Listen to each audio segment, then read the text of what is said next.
We begin in the Steel City, where a petition calling for a recall election on Mayor Heather Graham is now making the rounds. The petition language has been approved by the city clerk and legal department. The electors behind the effort say they are dissatisfied with Mayor Graham's performance and want to put it to a vote of the people. KRDO 13's Paige Reynolds joins us live from Pueblo City Hall after speaking directly with Mayor Graham as well as petition organizers. Paige.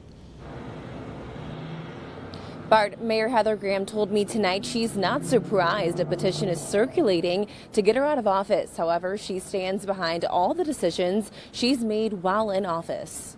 The 10 accusations against me, they're totally not credible. That's Pueblo's mayor talking about the accusations put forth in a now certified petition. Recall Mayor Heather Graham.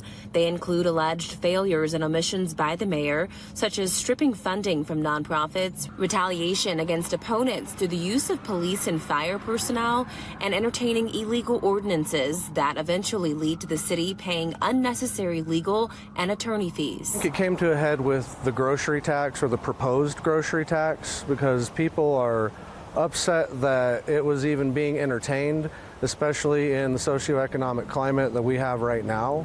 Jason Ford and Renee Sink are students at CSU Pueblo. They're spearheading this recall. We're spending tens of millions of dollars on city buildings and other projects that we, don't need. Unfortunately, we have several aging facilities within the city of Pueblo.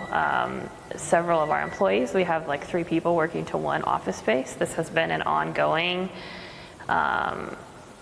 exploration, I would say. The city of Pueblo is facing a more than $8 million deficit for 2025. The city has had shortfalls for the last 5 years where we have transferred out of our fund balance pretty much every single year to balance the budget. So I would say that this is nothing new to the city of Pueblo. The mayor also addressing why a grocery tax is being considered. People want projects done, they want roads paved, and they want their infrastructure to be up to date. And unfortunately, we can't do that on 3 pennies for every dollar spent in the city. Keeping up with inflation, payable wages, living costs, to not raise your tax in 50 years, it's surprising that the city has been able to do as good as it is. Those behind the recall believe otherwise. She's gaslighting people into thinking this is all fine when we can see the situations going on right before our very eyes on the streets. I was elected overwhelmingly to serve this role, and I believe that over the last year and a half I've done